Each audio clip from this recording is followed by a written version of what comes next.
বন্যা পরিস্থিতি নিয়ে জনস্বার্থ মামলা ক্ষতিপূরণ সুনিশ্চিত করার আবেদন। ডিভিসির জলে 3 জেলায় বন্যা পরিস্থিতি। পশ্চিম মেদিনীপুর, হাওড়া, হুগলিতে দুর্ভোগ।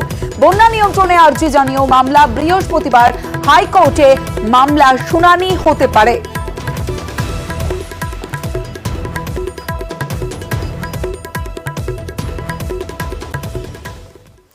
নিউজরুম লাইভে এবার আবহাওয়ার খবরের দিকে নজর রাখতেই হবে, কারণ বানভাসী বাংলায় আরো দুর্ভোগের আশঙ্কা।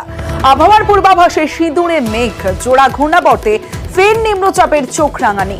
আজ থেকে বুধবার দক্ষিণবঙ্গে বৃষ্টির সতর্কতা।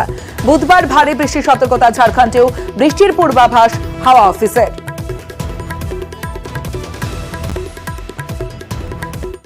24, 25, 26 এই 3 দিন দক্ষিণবঙ্গের সব জেলাগুলোতেই হালকা এবং মাঝারি বৃষ্টিপাত, এবং 27, 28 এই 2 দিন দক্ষিণবঙ্গের সব জেলাগুলিতেই আপনার হালকা ও মাঝারি বৃষ্টিপাত হওয়ার সম্ভাবনা আছে।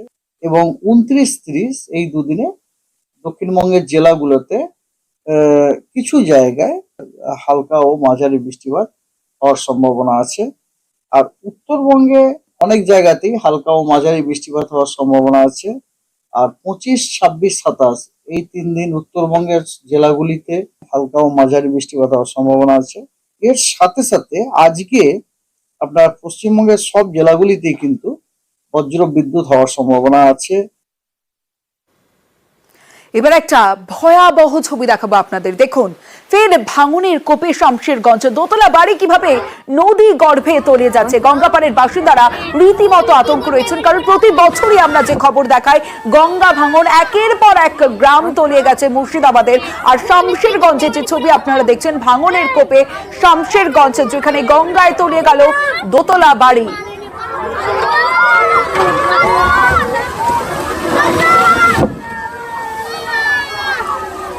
मंत्रा कौन की करते वाली पड़ा होगा ए अल्लाह ए मेरे को करते वाली पड़ा ईमान ये पानी नहीं पड़ा